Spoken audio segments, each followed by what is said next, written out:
I think that there's an opportunity at the state level for the hemp industry and the marijuana industry to come together and develop policy that it compromise policy that could be good for both sides of the industry. We see these low dose beverage carve outs, I think is a good thing. I think we could expand that to beyond beverages, in fact.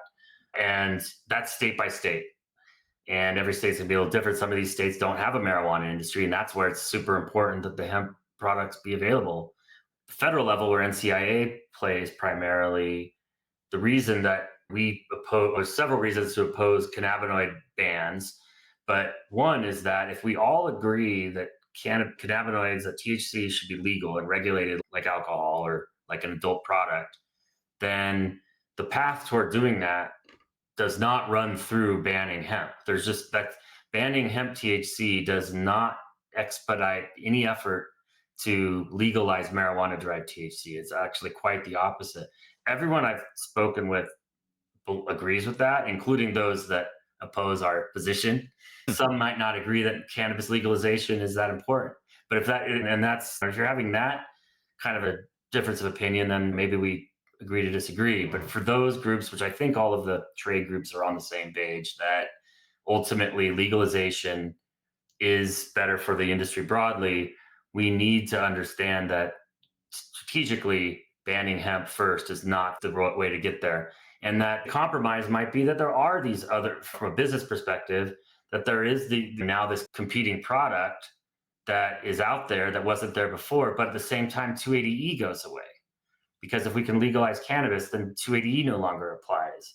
And then the hemp products and marijuana products become one. It's just cannabinoid products. A lot of the hemp manufacturers would rather just be in the marijuana space, and they would if it was legal federally.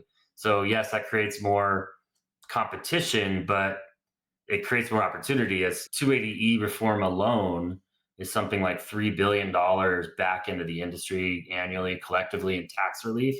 Like that alone is reason enough to me to do anything we can to achieve federal reform. And good federal reforms that Project Sam and the prohibitionists that are pushing, they're pushing for hemp prohibition for a reason, because they know that allowing these products to be out there is actually a pathway to expanding the cannabinoid market and regulating the cannabinoid market federally, which is what they don't want, and it's what we want. So we should not be on their side of this argument. And I think I'm hopeful, because it seems more and more folks out there are coming along to this realization. Not speaking for the other trade associations, but they seem more receptive, or at least they're considering their position right now. Probably because the MSOs are, so many of them are now in the space. So I do think we'll get there.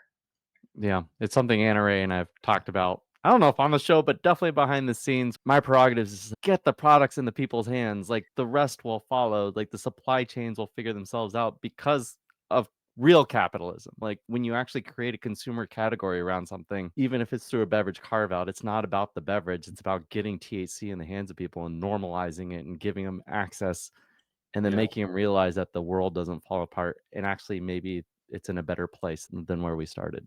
Yeah, what's happening on the beverage front, not that I'm not pandering to you guys at all, but it is probably the most exciting thing I've seen in this whole evolution of the industry, because as we see alcohol use decline, which is a wonderful thing for the country's public health, we're seeing this opportunity both from a business side, the alcohol industry looking to get into THC to backfill some of their losses.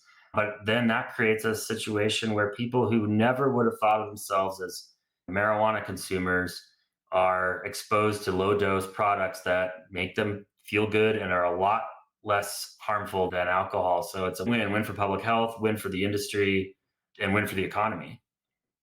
Yeah.